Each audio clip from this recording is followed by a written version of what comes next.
Yang pintar justru lebih sering overthinking. Benar begitu?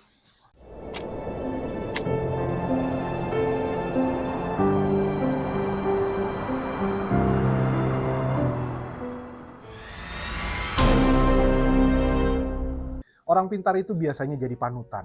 Mereka cepat nangkep, mereka jago menganalisis. Mereka bisa kasih jawaban yang bikin orang lain kagum. Tapi anehnya, nggak sedikit dari mereka yang pintar yang saya kenal, justru banyak yang kepalanya nggak pernah berhenti mikir. Mereka sering repotin dengan pertanyaan-pertanyaan yang bernada kekhawatiran pada sesuatu yang belum terjadi. Mereka pintar menganalisa dan mencoba mengantisipasi pada sesuatu yang belum terjadi. Pertanyaannya, apa benar semakin pintar seseorang maka semakin jago dia untuk overthinking? Dulu pada waktu sekolah, ada teman yang pintar banget. Dia bisa jawab hampir semua soal paling susah di kelas. Tapi waktu disuruh milih jurusan, dia bisa mikir berminggu-minggu tanpa menghasilkan keputusan. Atau seperti rekan kerja saya di kantor dulu. Dia pintar, berprestasi, bos suka banget sama dia karena dia punya semua data dan analisis. Tapi pas dikasih tanggung jawab untuk ambil keputusan yang harusnya gampang dan bisa segera dia delegasikan kepada anak buahnya, dia malah muter-muter sendiri sampai akhirnya kesempatan yang harusnya bisa diambil lewat. Sama seperti kisah saya waktu masih sibuk ngurus event, saya sering ketemu orang-orang pinter banget. Ada yang idenya brilian, yang bikin konsep acara yang keren, bisa ngeliat semua detail. Tapi masalahnya justru karena terlalu banyak mikir, mereka jadi ragu untuk melangkah. Proposalnya bagus, tapi nggak pernah diajuin. Kesempatan kerjasama akhirnya hilang karena kepalanya sibuk mikirin kalau nanti aku gagal gimana. Akhirnya mereka capek sendiri sebelum acara itu pernah jalan.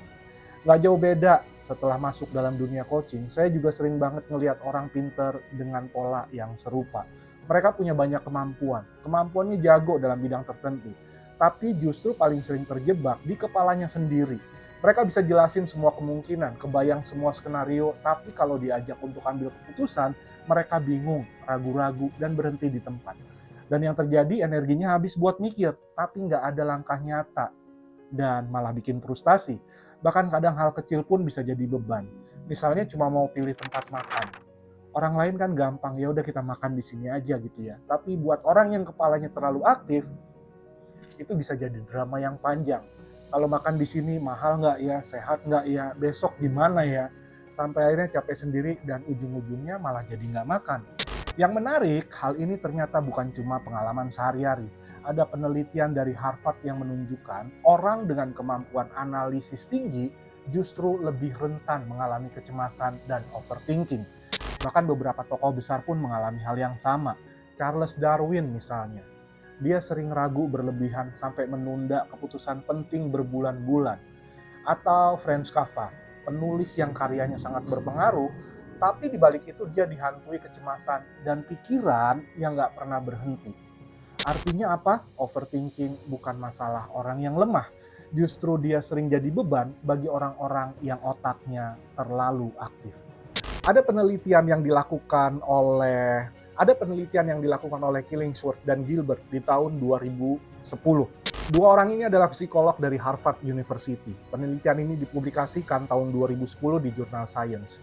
Mereka mengembangkan aplikasi iPhone bernama Track Your Happiness.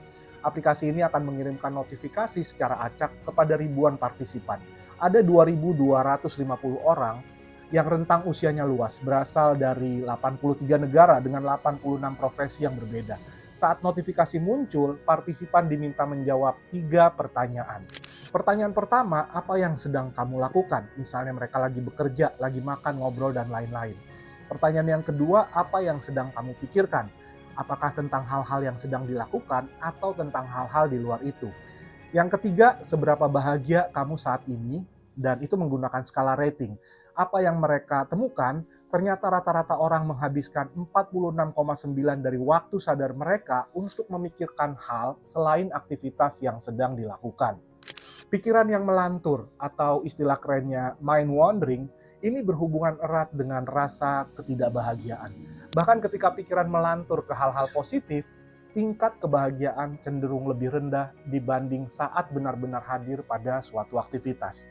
Hasil riset ini memang nggak membuktikan kalau orang pinter lebih sering overthinking. Yang mereka buktikan adalah hampir setengah waktu sadarnya manusia ternyata dihabiskan untuk mind wandering atau pikiran melantur ke hal-hal yang lain. Mind wandering ini juga berkolerasi dengan tingkat kebahagiaan yang ternyata lebih rendah. Jadi fokus riset ini adalah hubungan antara pikiran yang melantur dengan kebahagiaan, bukan tingkat kecerdasan. Mungkin hasil riset dari Kaplan di tahun 2012, The Relationship Between Intelligence and Anxiety, mereka meninjau banyak penelitian yang menunjukkan adanya korelasi antara IQ yang tinggi atau kemampuan berpikir kompleks dengan kecenderungan untuk cemas atau khawatir. Tapi sekali lagi ini korelasi, bukan bukti kausal. Dari perspektif evolusi, kecerdasan tinggi plus kecemasan bisa punya manfaat adaptif, lebih waspada terhadap ancaman. Jadi ini bisa dianggap sebagai harga yang harus dibayar untuk punya otak yang lebih canggih, tapi catatan pentingnya korelasi ini tidak sama dengan kasualitas. Tidak semua orang pintar cemas dan tidak semua orang cemas berarti orang pintar. Hasil riset ini akhirnya menyimpulkan bahwa dengan membandingkan hasil penelitian dari berbagai studi, yaitu studi neuroimaging, aktivitas otak pada orang dengan IQ tinggi dan anxiety, dari kombinasi data itu mereka menyimpulkan adanya hubungan konsisten antara kecerdasan tinggi dan kecenderungan untuk overthinking. Pengamatan populer atau klinis, banyak psikolog dan psikiater mencatat pola bahwa semakin kompleks cara mikirnya seseorang, ternyata semakin banyak skenario yang bisa mereka bayangin. Peluang untuk overthinking jadi lebih besar. Tapi ini bukan berarti bahwa setiap orang pintar pasti overthinking. Kenapa bisa terjadi? Semakin cerdas seseorang, semakin banyak kemungkinan yang bisa dia lihat. Otaknya seperti komputer super canggih. Kalau orang biasa cuma buka 5 tab, dia mungkin bisa buka 50 tab sekaligus. Bayangin misalnya kayak dalam dunia event organizer gitu ya. Ada satu keputusan sederhana, misalnya harus memilih satu vendor dekorasi. Mungkin bisa melebar ke 100 pertimbangan. Harga, kualitas, track record, kemungkinan vendor telat, bahkan kemungkinan cuaca yang bikin semua dekorasi nanti jadi gagal. Semua faktor itu berputar-putar aja di kepala dan makin dipikirkan, makin terasa berat untuk sekedar bilang, saya memilih ini atau tidak memilih.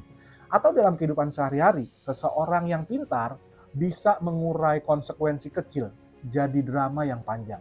Cuma mau pindah kerja misalnya, otaknya langsung memunculkan semua skenario. Kalau gue pindah nanti gajinya gimana?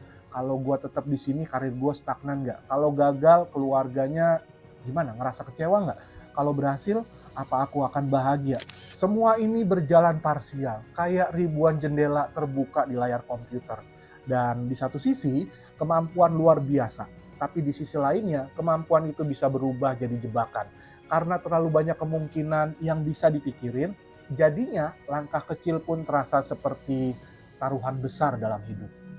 Yang jadi masalah sebenarnya adalah otak yang terlalu sibuk akhirnya bikin tubuh kita jadi ikutan capek.